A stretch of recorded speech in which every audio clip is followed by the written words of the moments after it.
Hey everybody, welcome to the morning meeting. I'm Mark Halpert and I'm so glad to have you here with us for our live program.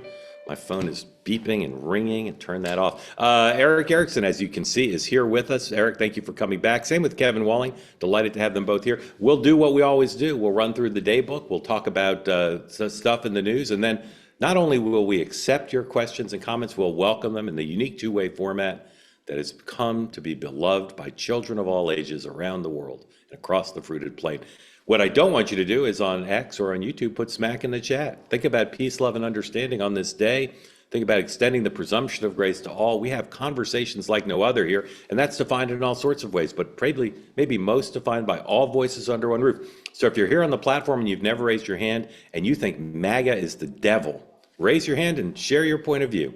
Maybe not with those exact words, but and if you're here and you love the president and you want to share the gospel of Trump, again, raise your hand. All voices under one roof. This is not a platform only for centrists, moderates, and independents, although we welcome them too. All voices means everybody. And if you hear something you don't like, be glad you got to hear what tens of millions of your fellow countrymen and women are thinking. Thank you for your attention to all those matters. Here we go. I'm going to run through the day book. Because there's some interesting stuff today. The President of the United States has no public events at this time, but that's not worth much because they can always open stuff up. At 11 o'clock, the President is participating in a meeting with the President of the Republic of Colombia. Many chatterers in the chattering class are predicting or quasi-predicting that this meeting is going to explode in conflict, even though the communication between the two men of late has been filled with amity and comity. But we'll see what happens, whether they open that up and what comes out of that. And then the president has one of those signing time things at 2 o'clock that sometimes opens up. Otherwise, we don't plan to see the president, don't know what the vice president's doing. Lots going on Capitol Hill today as the speaker continues his magic of winning every vote. I don't know what Paul Ryan and John Boehner and Kevin McCarthy are now thinking about why they couldn't do this, but somehow he gets it done.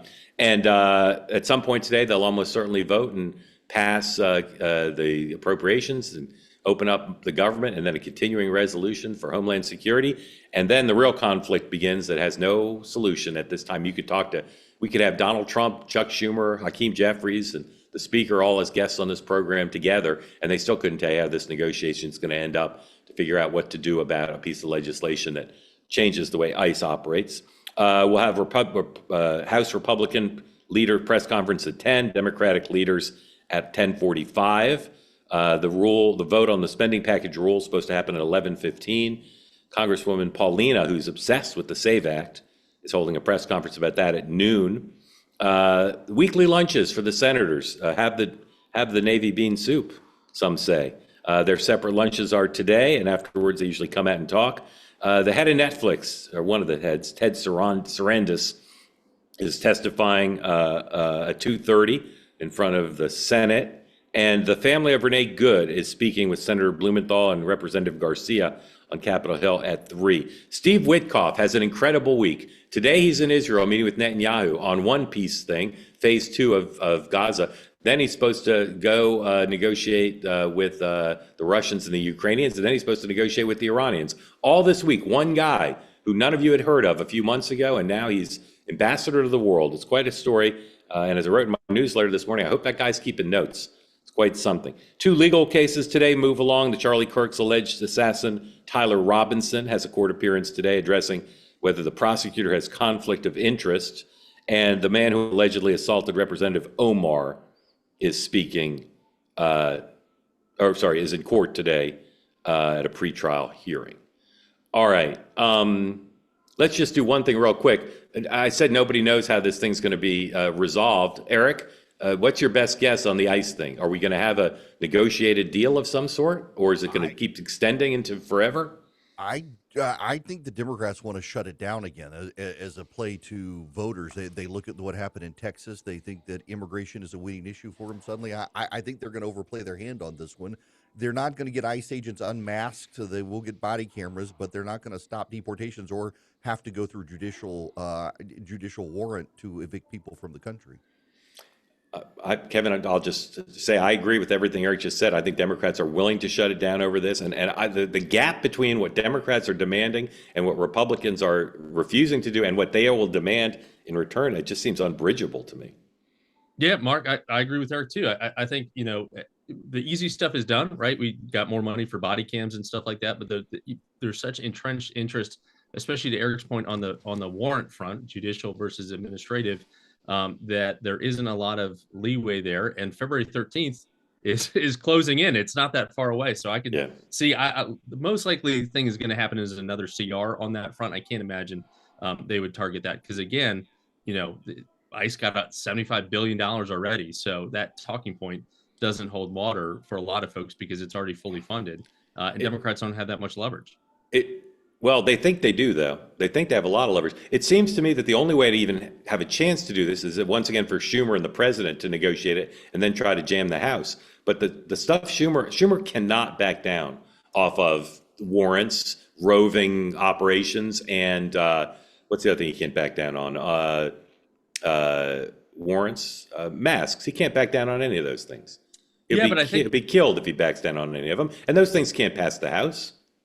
I agree completely. But I think too, barring another tragedy on the streets of Minneapolis, we have such a short attention span as Americans. I think a lot of folks have sadly already moved on from what's happening, especially if Minneapolis stays quiet. I don't think that leverage is there the same way it was, just a week ago when this was being discussed. Well, you've also got the issue of if there is a shutdown, it's going to be the TSA, not ICE and Border Patrol that are shut down, and America and Coast Guard and all that, and FEMA, Yeah. All right, and the reason ICE isn't going to shut down is because they've got funding already in the bank. All right, a quick word from sponsor or two, and then to your questions, or not to your questions, to our topics. Right now, if you want to lose weight this year, there's a good way to do it, and it doesn't involve cabbage soup or fad diets or those injectables that many of you hector me about and say, oh, they're so great. No, I really don't think they are. That's my point of view. You don't want to weight cycle, lose weight, gain weight, 10 pounds up and down. That's not healthy. What you want to do is get help losing weight, and you want to try non-prescription lean, invented by doctors. It's an oral supplement, not an injection.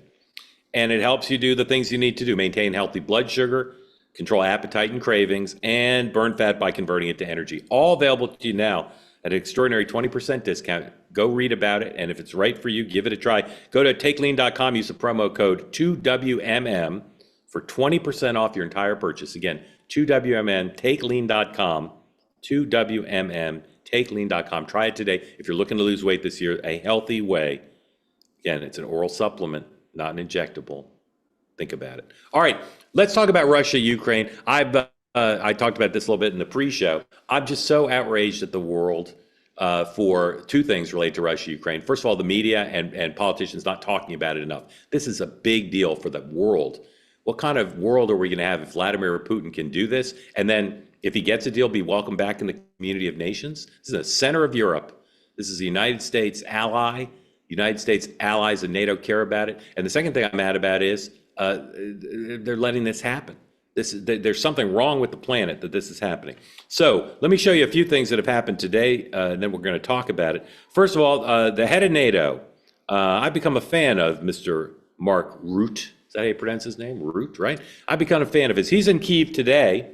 He tweeted about it, 106. And he's there on a day after Putin having promised the president, at least the president said he did, not to bomb during this cold snap, or as David Letterman would say, is it a cold snap or a cold spell? Whatever it is, it's cold.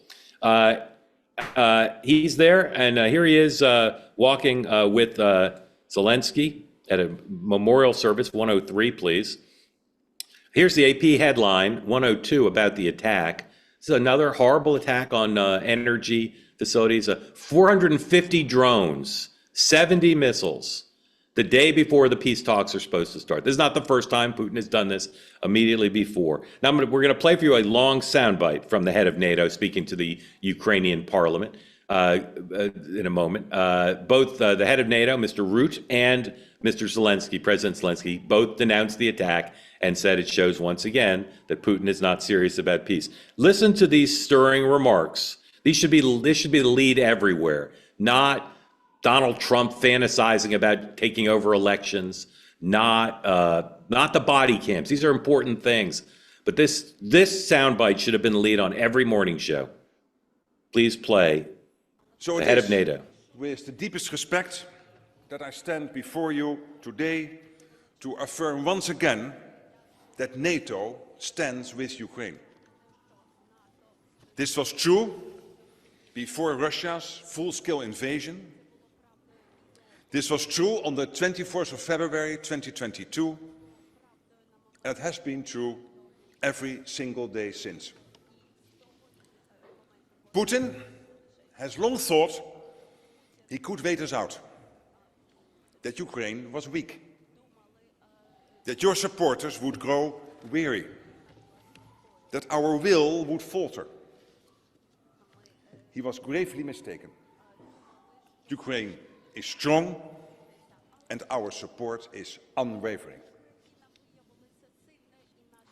I do recognize that a focus on other global events might have caused concern. Concern that our attention might be divided at a moment that you needed our support more acutely than ever.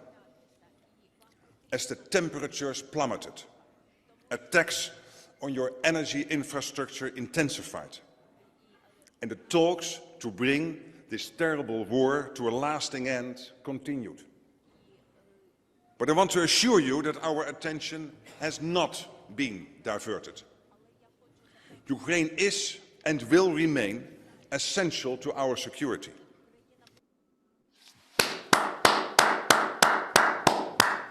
Okay, Putin's bombing them after he said he wouldn't. Putin and his spokespeople are continuing to say, oh, there can be no security guarantees of any legitimacy, of any meaning for the Ukrainians from NATO. Putin and his allies spokesmen continue to say they want more land. I now am not consumed with the question of whether there's going to be a deal. I'm consumed with, why would anyone make a deal with Putin? Why would anyone make a deal with Putin? He's not going to adhere to it. And when you make a deal, he's going to insist on being back in the community of nations. This whole thing has been handled poorly, but I just don't see how there can be a deal now, and there should be a deal. Kevin, thoughts? Yeah, Mark, you're absolutely right. And again, every play that Putin has made has to buy more time, right? To refuel and re-energize his conscripted troops. The point you made too about Putin wanting more land that he hasn't even taken as part of this offensive from Russia into Ukraine. I think Mark Rutte, the NATO General Secretary, is doing the yeoman's work and is perfectly positioned. You saw him in Davos playing that really well with President Trump. And I think Mark Rutte is the one to actually deliver to bring more to bear from President Trump. They've got a soft spot for one another, and he's been able to, as the best NATO General Secretary that we've seen. Anders Ross was the previous one during the first Trump administration. Mark Rutte has been the best one to navigate this situation with Trump and get more pressure from Washington. You also have that sanctions bill that I hope everyone will continue not to forget. And maybe once we reopen that government, that's that effort from Lindsey Graham and others, that will also come into play. And President Trump will put his full force behind that effort, because you're absolutely right, Mark, in terms of what's happening. And, I've got the 4 screen on, nothing about this on any of the networks that we've seen. And again, those peace talks kick off again in Abu Dhabi this week. Nothing about that. Nothing about Wickoff. Everything else is about other coverage, and this should be in the forefront. Eric, the Wall Street Journal editorial page would like the president to spend billions more on trying to prop up Ukraine. It's not going to happen, and the American people don't want that. What should the president's policy be, Eric, now? Well, to his credit with the India deal, they're going to cut off their oil with Russia. Yep. The president's kept oil very low intentionally to hurt the Russians. But there is more the president can do, and this is part of his legacy. He wants to best Joe Biden. Joe Biden couldn't get peace for Ukraine. The presidents internally, I think they're really divided between the Vance wing and the Rubio wing as to how to proceed. You've got a lot of the Vance wing, very prominent in the Defense Department, that wants to kind of wash their hands of Europe and do this tripartite world between China, Russia, and the United States. If the U.S. is going to lead the free world, it's time for the president to lead here. He can structure this very well so that we're not out of pocket, do what he's already doing, sell weapons to the NATO partners, let them send it to Ukraine, use a loan program that the Biden administration had started and then stopped so that we're going to be reimbursed for the weapons, allow the Ukrainians to engage more. There are plenty of things the president can do, but the first thing he's got to do is stop pretending that Vladimir Putin is some sort of honest broker. He's not. He's Did I outlasted every president. did I miss on your list the sanctions bill? Are you for that? The sanctions bill is something else that, yeah, Lindsey Graham and them, they want to Yeah. push it, get it Yeah. done. Yeah.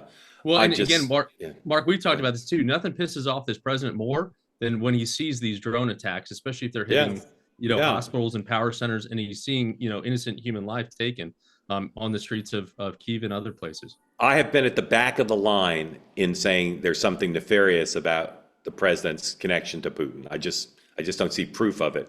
But there's something weird about it Yeah. because the sanctions bill should have passed 2 months ago. All right, we'll talk more about this all week. I'm just so horrified at the world's inability to deal with this. The Clintons, in the face of what was going to be a pretty overwhelming vote against them and a contempt citation, told Chairman Comer, "Oh no, we'll testify." And if you read the press reports today, it seems like, okay, well, now we're going to schedule the Clintons to testify. That's not what Chairman Comer says. In a confusing and blistering and lengthy letter back, Chairman Comer told the Clintons' lawyers, we need to know more about what the Clintons are actually offering. Here's the headline from Axios. Clintons agree to Republican demands on testifying to Congress.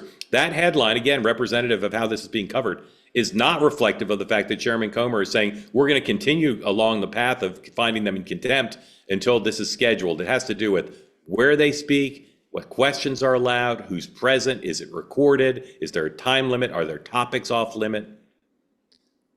Eric, are the Clintons going to testify? They don't really have a choice.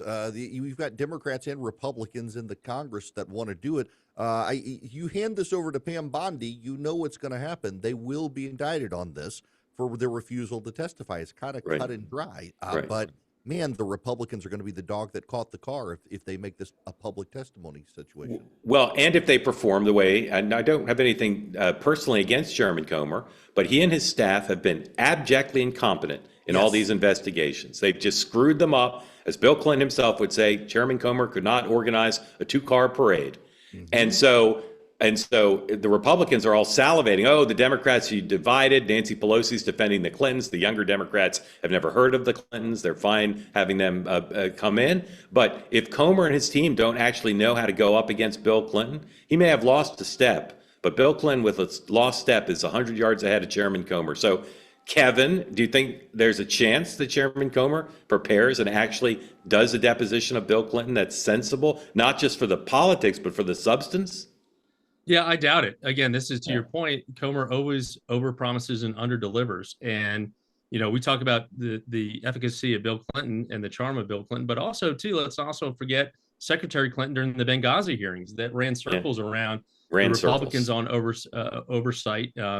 And they had a lot of, mud on their face. And it was one of the things that took down Speaker McCarthy when he talked about that first time. Remember, we're only bringing her because we want to hurt her in the lead up to the election. So again, overpromise, underdeliver, James Comer of Kentucky. The gold standard of how to run a congressional investigative hearing that's public, where you score political points, John Dingell and Henry Waxman, they knew how to do it. And since they left the stage, and even before, there's never been a Republican who was good at hearings. It's weird. It's not that hard, but they've never had anyone any good. There haven't been that many good Democratic, haven't been. That's why I say the Democrats have never replaced Waxman. You're too young, but Waxman and Dingell, man, they were incredible. My Republican friends don't shoot me on this, but one of the best questioners on there is AOC. She comes in better prepared than most of the Republicans, and it is wild. And by the way, Comer risks scuttling his nascent gubernatorial campaign. He does indeed. He does indeed. And I'll say, like Grassley is given credit for being like a great investigator. His hearings are horrible. They send good subpoenas. He writes good letters, but it's just crazy. The Republican Party has not figured out how to run a show hearing. It's weird. Anyway, Ed Martin. Ed Martin, I think he's been on two-way. Nice man. He had a big job at the Justice Department. He had two big jobs. He was in charge of the pardons, and he was in charge of finding trumped-up charges to persecute and prosecute the president's enemies. That's a summary. Not everybody would necessarily agree with that. And it's now he's been shunted aside. He's got his pardon job, talked that he may go to the White House. Either of you, is this a story anybody should care about, or is this just about Ed Martin and the Deputy Attorney General whose power is awe-inspiring? Either of you have anything to say about No, Ed Martin? yeah, I just got to say that I think Todd Blanche has shown himself in his interviews to be highly competent, and Yeah. Ed's a great guy, but I think he got out over his skis on a lot of what he was doing. The New York Times account suggests, Kevin, that the reason they're demoting him is because he wasn't doing good. He was not executing well on these prosecutions of like Adam Schiff. Like he was doing stuff that was embarrassing and wrongheaded, but also like Adam Schiff hasn't been indicted yet. Well, you've also seen that similar dynamic play out with my old friend Judge Janine, you know, where she kind of flies a little too close to the sun. I think the same situation here. And Eric makes a really good point. I think Todd Blanche has been the really strong player in all of this. And, you know, we think that, you know, the College of Cardinals is super political, the cabinet is super political. The dynamics at the heads of the DOJ and the DAG and the other assistant attorney generals, there are more politics and maneuvering going on at DOJ, to say nothing of Kash Patel and Dan Bongino, who just left, than any other place that we've seen in government recently. Given how powerful Blanche is, what do we know about the relationship between Blanche and the Attorney General, the DAG and the AG? Do they get along? Because, I mean, I think he's the most powerful Deputy Attorney General in modern history. But does she mind that? Eric, do you know? You know, I've got no idea, and I keep waiting for her to go. I mean, if there's a cabinet secretary who probably needs to leave, it's probably her before Noam. If she goes, I assume Blanche becomes Attorney General, right? I would assume so. I mean, it would make a lot of sense. He kind of is right now, and he's actually really good at the job. Yeah. Or we bring back good old Bill Barr for third time's the charm. Yeah. You know? Not going to happen. All right. Quick public service announcement. If you do not subscribe to Eric's Substack, I've mentioned it to be all before, you should. We'll put the URL in the chat, and it's in my Substack as well, I believe. Maybe it wasn't. It'll be in the next one. Eric's Substack is incredible, and Eric, I'm just so impressed with the original nature of your thinking, the discipline, the principles, and Eric is one reason we love having you on here is you're willing to call folks out, even in your own tribe. And what Eric writes about today is what we're going to talk about now, which is the president was pro-choice and anti-gun for most of his life as an adult, and when he decided he wanted to be the Republican nominee for president, he transformed himself into what I would argue is the most pro-life, pro-Second Amendment president in American history. Quite a transformation. And yet, as the midterms approach, and as Eric points out, it's necessary for the Republicans to turn out single-issue voters on those two issues, which benefit Republicans. Single-issue voters on guns and abortion tend to turn out for Republicans. For some reason, there have been a series of policy decisions and public pronouncements that risk depressing those two groups. So, Eric, I know you think it's wrong-headed. What's possible? Is it carelessness? Do they have some secret plan to appeal to pro-choice voters and the Gabby Giffords votes? Like, why are they making these mistakes that are really depressing their connection to both the pro-life community and the pro-Second Amendment community? Yeah, and you know, just some background here. I was a lawyer, an elections lawyer for a number of years in Georgia, and then also ran campaigns. And I mean, again, pro-life voters, gun voters, they'll turn out for Republicans in midterms. You want them. I have been told pretty reliably from higher ups that they did not at the time want to try to drive up a pro-abortion vote in the midterm. So they didn't want to do anything with mifepristone, the abortion pill. They didn't want to really fire people up. I think they overshot on that. And I was told, I mean, name checking, Susie Wiles and Stephen Miller were the two names that kept coming up in conversations. They were worried about the politics of it. James Blair, who's the legislative guy for the White House, actually thought they should do something. I think he was right. On guns, I'm honestly flabbergasted by the gut reaction from people in the Trump administration to have this message attacking Second Amendment advocates, whether it was the Alex Preddy situation or now Judge Janine saying, if you come in, Greg Steube, member of Congress, is on Twitter this morning saying, I come in with my gun all the time. If you try to stop me, there will be a fight. Come and take it, Judge Janine. This is not smart politics for the White House to alienate these two groups of voters. But why is James Blair letting this happen? I don't think it's James Blair. Based on what I've heard from multiple people, he actually is where I am. But he should be throwing his body in front of it. Maybe he is internally. Kevin, Judge Janine, you two ever go to a shooting range together? She seems to not be that pro-gun right now. We've not, and I want to ask Eric too, because you know these dynamics better than I do. the fact that we saw the March on Life, March for Life a few weeks ago, and the point person was JD Vance, not the president. I mean, the president should still be taking a victory lap with the end of Roe, and the fact that he, set his deputy to give that speech was also kind of surprising to me. Well, and I can tell you behind the scenes there was a movement. It died at the end, but I was consulted, and my advice was sought on a public letter suggesting they uninvite JD Vance over the abortion bill. Wound up not going anywhere, but there's a lot of antagonism within the pro-life community. They feel like they kept their mouths shut on RFK despite the reservations, and now it's just gone off the rails for them. And there are a lot of them realizing we've lost the room within the White House. They're not happy, and I mean, good luck getting these people to really turn out for you in the midterm. Do you think that's partly because the Roe fight is over, Eric, to some degree? They've declared victory, and now where do they go as a movement? Yeah, a lot of thinking in the White House, and again, I think it comes from the Vance wing of the party, like on the Ukraine situation, is let this be a state issue now. It's no longer a federal issue. Yes, to a degree, I agree, but there are some issues that are national, like regulation of the abortion bill, and they're just stepping all over rakes on this issue right now. It's just incredible. There is a link in my Substack to Eric's Substack, and you can just Google and you'll find it, but you all should subscribe to it.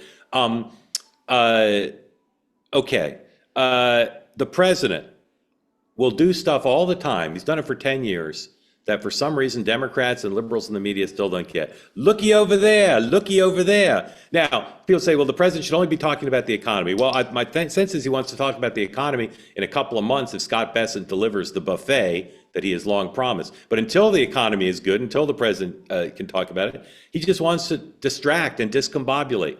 So two things the president's done in the last 24 hours. He went on Bongino's return debut, and he talked about how 15 states, the federal government should take over the elections. All right.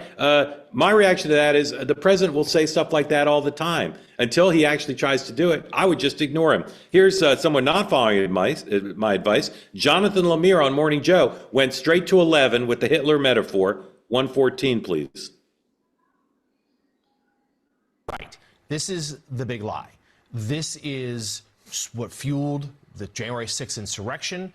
The President of the United States tried to overturn the results of a free and fair election in 2020. He still will not acknowledge publicly that he lost, and there sure seems to be sense that he's laying the groundwork to interfere with 2026 and 2028. We just heard him in that interview. It's worth this goes on forever. The Republican on an MS Now loop. Now, what's going on in Georgia, where Eric lives, is confusing. Why is Tulsi Gabbard involved? What's going on with this investigation? Here's what Greg Bluestein of the Atlanta Journal-Constitution, here's what he tweeted, 115, talking about the lack of understanding of what exactly is going on with this investigation. And it relates up to what the president said yesterday about potentially taking over state elections. Here's Bluestein's tweet. An unmistakable pall hangs over the Georgia's Capitol, with leaders earnestly asking one another whether the FBI's raid was a prelude to election officials being frog-marched out in handcuffs. Democrats were in no mood to tiptoe around the moment. I'm not really sure what that last sentence means. Eric, home court for you. What is going on with the president and 2020, 2026? What is going on? This is a lot of distraction. It's also Tulsi Gabbard got gabbarded by the White House, set aside and ignored on every national security issue. So here she comes to Georgia to make herself relevant again. I will tell you, I've got 5 text messages now unanswered so far from Republican members of the state legislature who want to know, does the White House understand, given the dynamics in Georgia, that this does nothing but inspire anti-Trump voters to turn out in the midterms when they just lost a very safe Republican seat in a special election? There's another one coming up in 2 weeks. The Republicans in Georgia horrified by the politics of it. But at the same time, to your point, the Democrats can't help themselves. The president never delivers. He never takes over the election. They focus on all of these issues, and they ignore the stuff that actually matters right now. By the way, big Wall Street Journal story on potential corruption in the Trump family and the sheikh from Abu Dhabi, and the Democrats are talking about this stuff instead. Right. Although some are talking about that story, and some people are saying that'll be the first article of impeachment if they take back control of the House. Kevin, if you were Chuck Schumer's comms director, would you say the party should be talking about the president blabbing on Dan Bongino's show about taking over the elections, or ignore it? Absolutely, especially in the fundraising capacity, right? To Eric's Well, point, sure, they're all John everything. Ossoff just Yeah. announced $7-8 million, Yeah. 7 times more than any of the Republicans running in that race. All the prognosticators keep moving his race closer and closer to the Democratic side because of all this sideshow. Eric, I'm wondering, will we hear from Governor Kemp at some point on all this? He's been noticeably quiet. Good question. And Good question. he hasn't, and again, he's wrapping up his term, so he's got nothing to lose really. It's been interesting that he's been somewhat quiet on this so far. His strategy has always been largely ignore the president. It's something a lot of other people could learn. He's probably not going to say much unless arrests happen. And honestly, most of the Republicans don't actually think arrests will happen. I pointed out a number of months ago, they spent way more energy going after James Comey and Letitia James than they did trying to solve the stolen election. Only now they're getting to it. I don't know that they will do anything. And so I don't think you'll hear Kemp say anything. A couple more topics then to your questions. So please raise your hand if you want to be in the conversation. And if you've never raised your hand, today is a great day to try participating. The president yesterday comments on the Kennedy Center, or as I call it, the center formerly known as Kennedy, because I don't want to be caught up in the whole Associated Press Gulf of Mexico thing. Although I noticed most news organizations are still calling it the Kennedy Center. And the president hasn't threatened to sue them yet. Even the reporter that asked him in the Oval Office said the Kennedy Center. Yeah, I noticed that too. I still say SecDef too. Yeah, there you go. Same. And the president yesterday was asked, is he going to tear the whole thing down like a whole East Wing redux? And he said, well, we'll keep the steel and some of the marble. But if you're just keeping the steel and some of the marble, it sounds like it's going to look like a construction site rather than just a rehab. Gentlemen, will the Kennedy's two-part question, violating my rule against two-part questions, will the Kennedy Center close for an extended period in July as currently planned? And will it be fixed up in a manner that will make it look like a construction site? In other words, will they bulldoze a lot of it down? Kevin, two-part question. I think that I just need two words. I just need a yes and a no, or some combination of yes, no. We won't see the extent of it because the shell is going to be the same, Mark. So they're going to do. So it's not going to be a tear down on the exterior. So we won't have the images of the east. Okay, understood. Okay, like we do. And will it shut down for an extended period in July?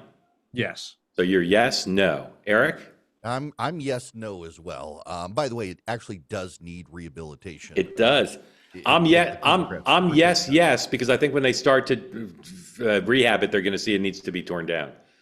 I mean, it's just a piecemeal since it was open, in terms of fixing up this one, concert hall, this just one. Just as an aside on this, to see so many people say, "Oh, well, he can't do this," it actually needs it. And if Democrats could just set aside the rush to be angry about everything he does, it really correct. It does. It does. And the other thing is,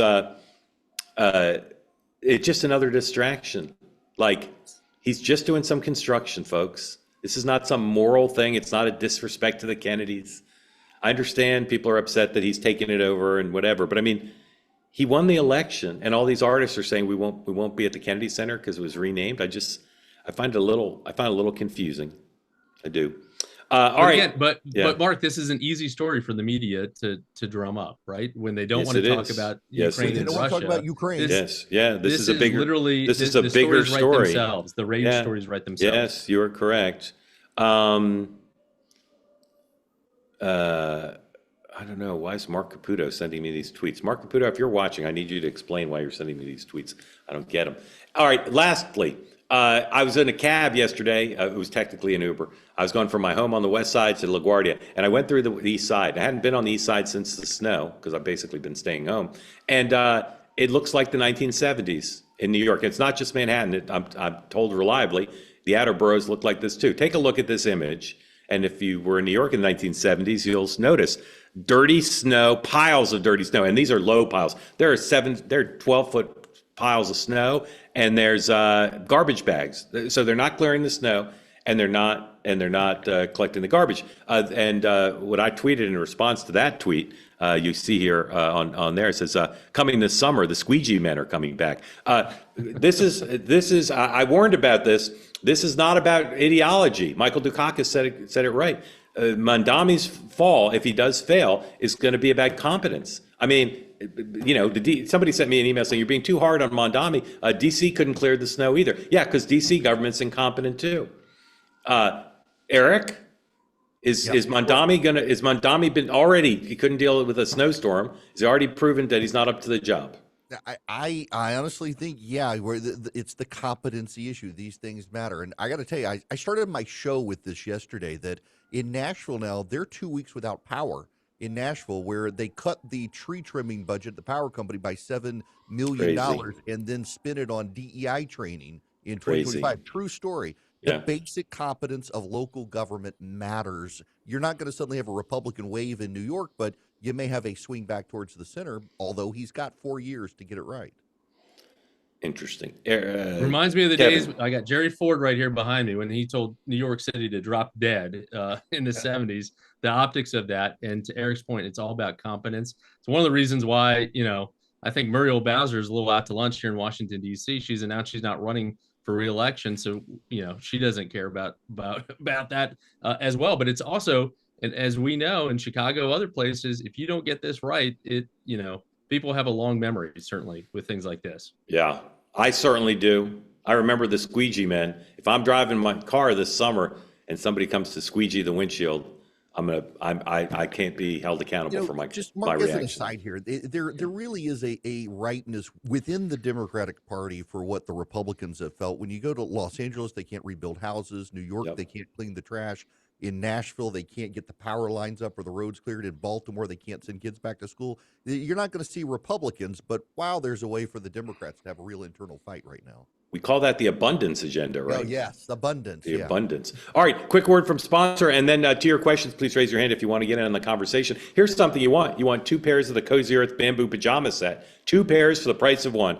Viewers of this program right now, go to cozyearth.com, use the promo code 2WMMBOGO. 2WMMBOGO. Get 2 pairs of the hard-to-get classic Cozy Earth favorite sleepwear upgrade in your life and for the life of someone else. Keep them both for yourself if you want. Lightweight yet cozy. They were sold out over the holidays, but they're back now. Go to cozyearth.com. Use the promo code 2WMMBOGO. Buy other stuff while you're there. Buy some pants for yourself. Maybe buy the bubble cuddle blanket for your pet or your kid. My kid loves the bubble cuddle blanket. I'm trying to get him to make a video about how much he loves it. If you go under the bubble cuddle blanket, I'll tell you right now, you can't see a damn thing. Put your hand right in front of your face. So I don't know, that's another dual use for the bubble cuddle blanket. Anyway, right now, go to cozyearth.com, buy yourself 2 pairs of pajamas for the price of 1. Use the promo code 2WMMBOGO. This offer ends February 8th. That's 5 more days, folks. If you haven't bought the pajamas, do it now. All right, let's get one more word in from another sponsor. I just told you how to spend a little money to get 2 pairs of pajamas. Now I'm going to tell you how to get money for free. Yes, ladies and gentlemen, I am the Wizard of Oz. I am, who's from fiction who gives people free money? Maybe I'm Wonka. I don't know. Go to your phone right now, pick it up, download the Upside app. Download the app, and you get free money by buying stuff. Just buy stuff, pay the way you normally pay. Restaurants, supermarkets, and gas stations, and you get free money. I don't know exactly how it works, but they've given away over $1 million cash back every week. There's no gimmicks. It's not about getting points. There's no penalties. It doesn't cost you anything. Just go right now and download the app, and you can join in. They've given over $1 billion back to their users. Find out how much you can earn. Go download the free Upside app. Use the promo code MARK, and on your first gas tank fill up, you'll get an extra 25 cents back for every gallon on that first tank. Use the promo code MARK on the Upside app right now. It's free money. If you don't want it, you don't have to take it, but it's available to you. All right, here we go. Ladies and gentlemen, time for your participation in the program. As always, raise your hands high. Come on in. After you unmute, Nadine, tell folks where you are and what's on your mind for Eric and for Kevin. And thank you for being part two-way. Hi, I'm living in Carlsbad, New Mexico, and I'm originally Canadian. So, and excuse me, I'm absolutely terrified of public speaking. No, this isn't public speaking. It's just manifesting your participation. It's just the 4 of us, Nadine, in the two-way community. Take a deep breath. You're doing great, and we just welcome your participation. So you're all good. Thank you. I wanted to give a bit of a perspective on the immigration Yes. situation. I immigrated here in the 80s, and we came with L visas. My dad was allowed to work for that company, no other company, and none of us could work. We got caught up with Reagan's amnesty. Because of Reagan's amnesty, a process that should have taken less than a year, it took us over 8 years before we got our green cards. During that time, I barely saw my dad. He was working in Mexico. My sister aged out. We had INS show up at our door to deport my sister. I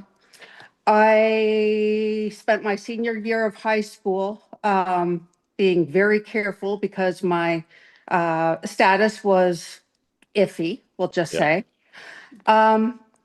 And so I hear all of this about the poor immigrants who came here and they're just trying to get by, and we should just leave them alone or give them amnesty. But amnesty has a real cost. Those who, like us, who actually were following the law and doing it the right way, it set my parents back 10 years financially. It was very hard on our family, and no one seems to think about what happens when people don't follow the law, don't follow the rules. Yep. So my question for those who are advocating for amnesty is, what is their proposal to make sure that those like my family aren't hurt, and to make sure that this doesn't just happen again in another 30, 40 years? Yeah. Nadine, thank you for that. What is your status now? I got my U.S. citizenship in 2008. We actually during that time had to move back to Canada, and when we came, finally were successful. We came across with green cards, not with. Got it. I that whole experience, the indentured servitude, basically, where you have to toe the line for that company or be stranded thousands of miles Yep. from home. It's challenging. Yeah, it's the ultimate job block. Thank you for sharing all that. Kevin, comment or question for Nadine, please. Yeah, Nadine, thank you for sharing that. I think you raised a lot of good points. And we talked about this briefly yesterday about the fact that we're seeing the worst population growth here in the United States in a generation. Folks aren't having kids, and immigration is down. So I think obviously it's a balancing act. I want to see it easier, to your point, for legal immigration to occur, especially in job sectors that we absolutely know we need as a country, so that we can out compete the world continually. And immigration is a key part of that. We've got 11 million or so folks here without documentation. That's a problem for just broad amnesty, because again, it's a question of fairness, and people that have gone through the process fairly, that wait in line, they go back to their original countries to try and come back, as you did as a family. That should not be a black mark against you. But we've got to certainly figure this out. The incentive structure really isn't there to actually do it. And certainly Congress doesn't have much to stand on when it comes to actual immigration reform. So we've been governed mostly in that area by executive orders. They could change from administration to administration when it comes to actual immigration and naturalization. Eric. There's a listener to my radio show who lives about 45 minutes north of me, owns a business that generates tens of millions of dollars, employs over 100 Georgians. He's a British citizen trying to become an American citizen, and has, for the most part, had to leave the country and work remotely from Britain because of the immigration system. It's a broken system, and honestly, I think at some point Congress needs to try some incremental fixes instead of these comprehensive omnibus bills to fix everything, because they're never going to get it done. But there are a lot of people in this country who want to be Americans, who did it the right way, who are struggling to get through the process, and it could be made more efficient for the people who aren't lawbreakers. And neither side seems to want to actually focus on the legal immigrant side. They want to focus on the illegal immigrant side. Nadine, if the president called you and asked you for advice on how to legislate this or fix this, what would you tell him? I would suggest targeting the employers, fining them heavily for every. Yeah. I would suggest putting into law that basically every person arrested, their citizenship has to be checked. And anyone who's not a citizen reported. Not to say that they'll be deported, but just that they would be notified. And I would suggest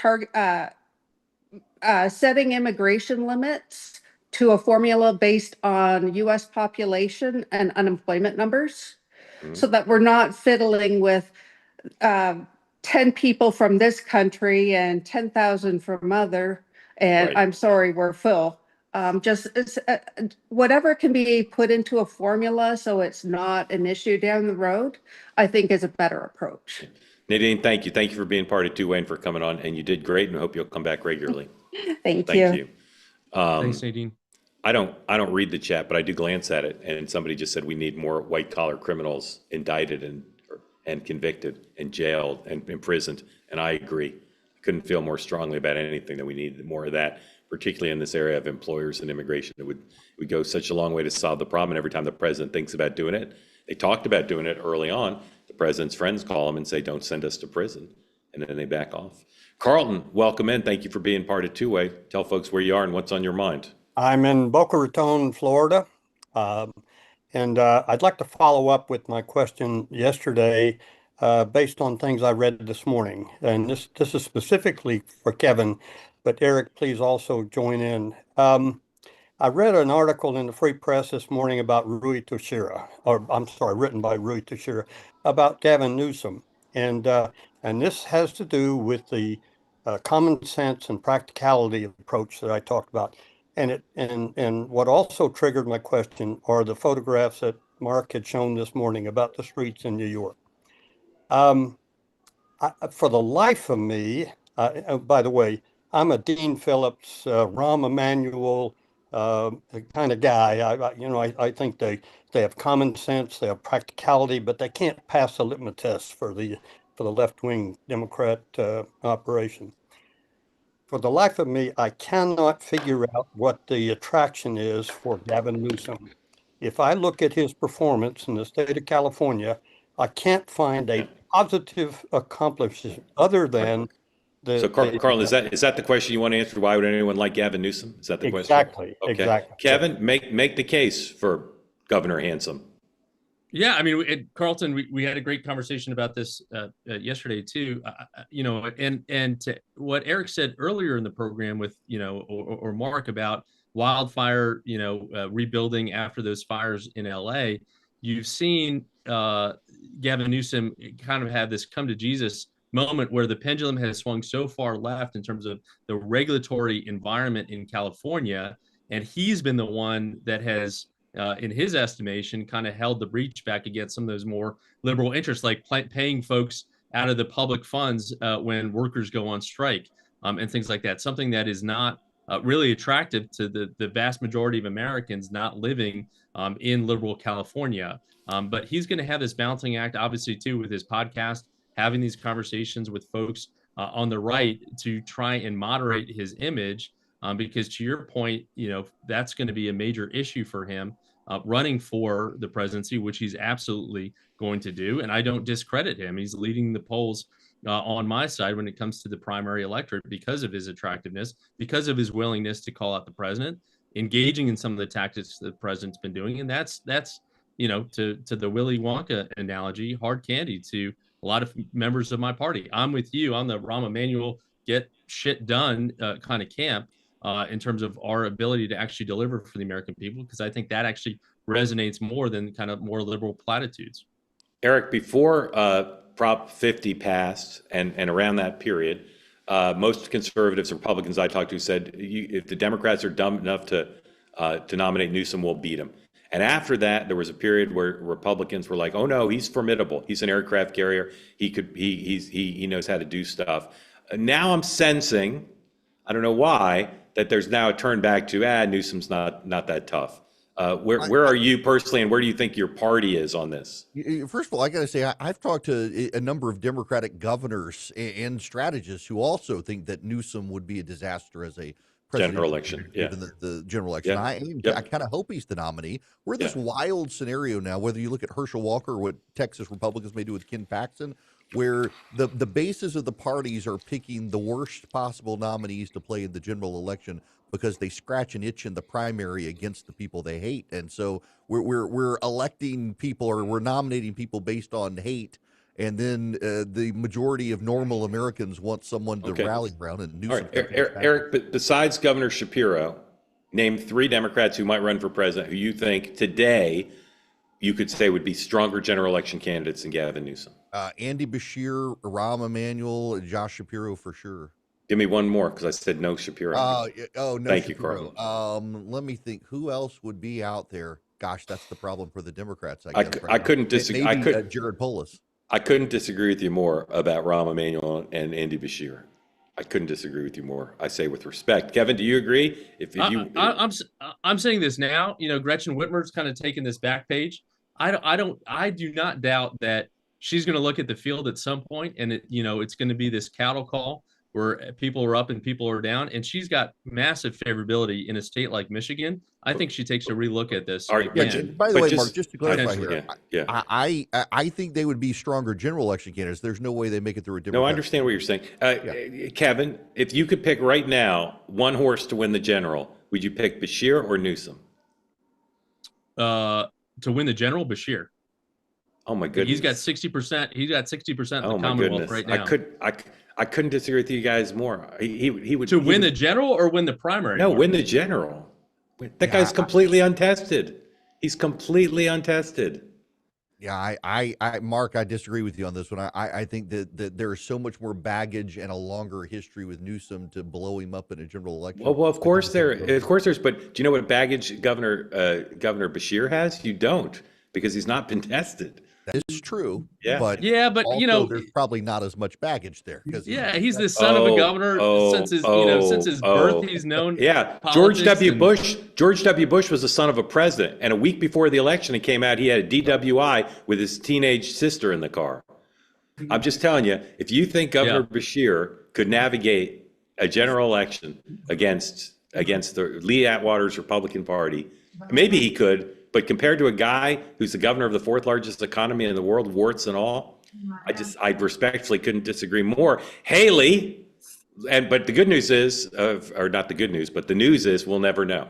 Haley, welcome Hi. in. Thanks. Are you in New York? Are you in New York City? Our favorite, Haley. Are you in New York City? I am in New York City. How high is the tallest snow pile in your neighborhood? Like 3 feet. And 3 how feet. brown is All right. and how brown is How it? brown is it? It's brown and yellow and black. Haley, It's all go the to colors. Haley, go to 3rd Avenue and 87th Street, and you will see a pile of snow taller than the Matterhorn. I I'm believe serious. And you will see colors in there you did not know existed in nature. with a telling you. roller coaster going through it. Yeah. And you'll see cars that are just pinned in. That I see here. Yeah. All right. Haley, what's on your mind besides the snow? Yeah, the snow is a big problem here. So I'm kind of really upset with this Iran business. I wanted to I know we're running up against time, just quickly. What is the president thinking? Like, I really don't understand. We spent all this time in the last 2 years trying to weaken Iran, and now all of a sudden we're going to go back to the table and talk to a regime that killed 25,000 people in 2 days. Give them some pallets of money. Eric, is there any argument for negotiating with the Iranians at this point? Yes, unfortunately. And by the way, I want to blow them up.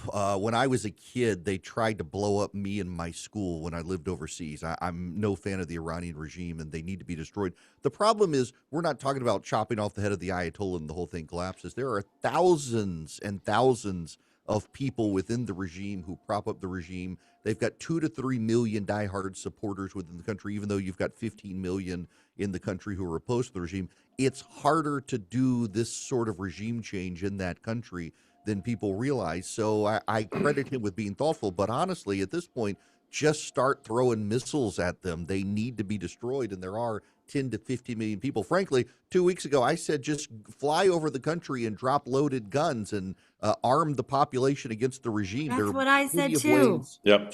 to wipe these people out. They need to be gone. You can't Kevin. negotiate with them any more than Yeah. Kevin. Couldn't agree more with Eric and Haley. To your point, I think this president is so focused on getting a Nobel Peace Prize that he's willing to, throw some of those folks under the bus in order to do it. You can't be out there saying help is on the way, driving folks into the streets only to be slaughtered, only to be kidnapped, only to be tortured, and not follow up with some kind of military action. I hope this is just a play for time to give more cover for more resources to get there into the Gulf. Again, we had the Israelis, the Saudis here to help coordinate, hopefully last week, and hopefully we will see some kind of military action to take on the regime directly. Haley, we say two-way conversations like no other. About the morning meeting, we say home of the Superhawks. These two guys are like to the right of Al Haig on Iran. So congratulations. They didn't try to kill me, but I want them gone just as much as Eric does. All right, quick word from one more sponsor, then we'll close up with some breaking news. 50% off right now, healthy meals plus free breakfast for a year from our friends at Factor Meals. Go to factormeals.com/2way 50 off. 50% off your first box, free breakfast for a year. This is a subscription service that'll deliver food directly to your home. Healthy meals, you can specify what category you're looking for, whether you want keto or other things like that, high protein, whatever it is. Here's the list: keto, high protein, calorie smart. You just go on the app, you choose what you want. They'll give you a menu of options, and you can toggle things back and forth. Go on, look at the app, and I think you'll see these are healthy meals come to your house. You can put them in the microwave or the oven, a couple minutes to prepare, easy to clean up, a way to start eating healthy this year without all the work you will not do. Always fresh, never frozen, no prep, no cleanup, no mental load, just the chance to get meals delivered directly to your home. Go to factormeals.com/2way 50 off. Use the code 2way 50 off to get 50% off your first box and free breakfast for a year. Free breakfast for a year alone just sounds like a good thing. All right, here's a picture of the new CEO of the Walt Disney Company, expected to replace Bob Iger, my former boss. One of the great CEOs, I'd say, along with Jamie Dimon, one of the great CEOs in modern American history.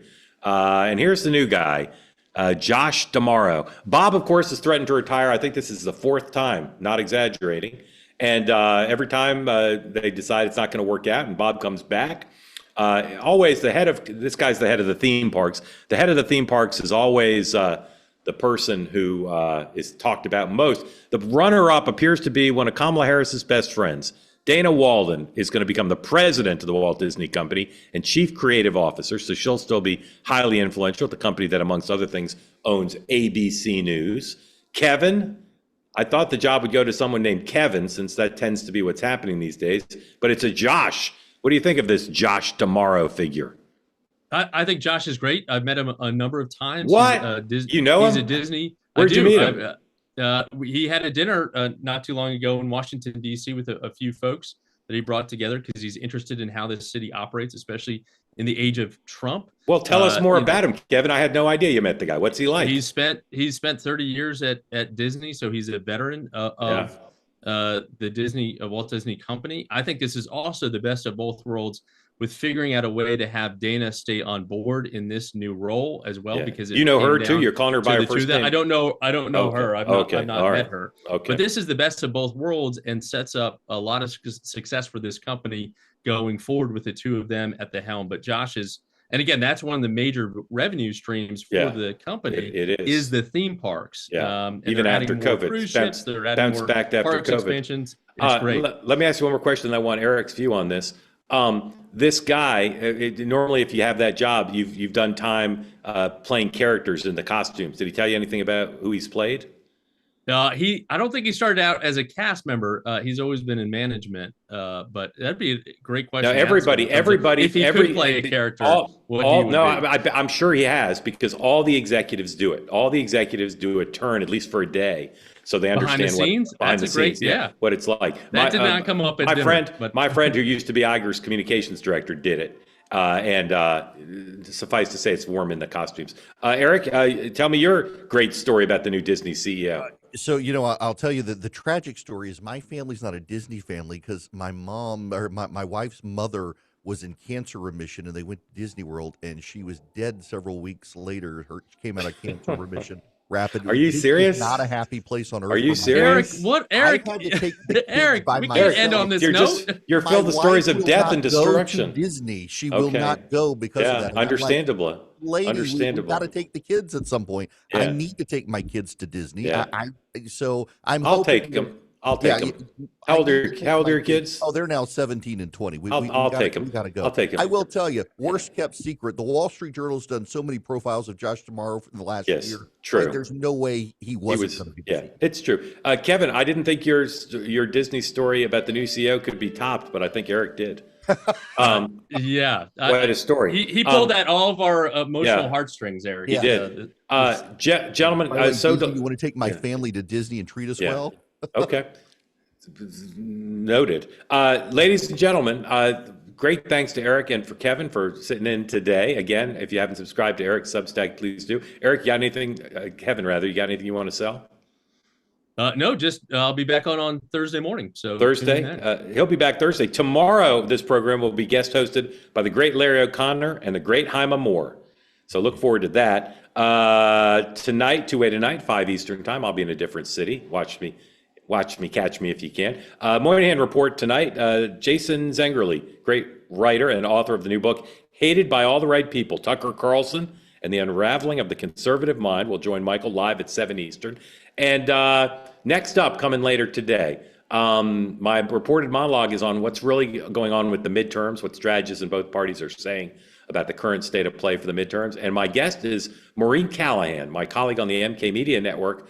We spend a fair amount of time talking about award shows and Justin Baldoni. You won't want to miss it.